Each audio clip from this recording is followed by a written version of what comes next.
Violence మీ డిఎన్ఏలో ఉంది.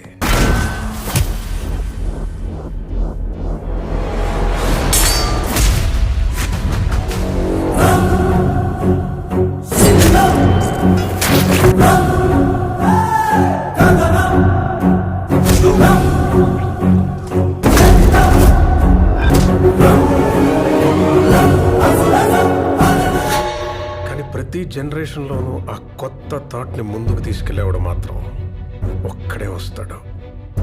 వాడిని torch bearer అంటారు. వెళ్తున్నాడు చూసావా బాలరెడ్డి, వాడే ఆ టార్చ్ బేరర్.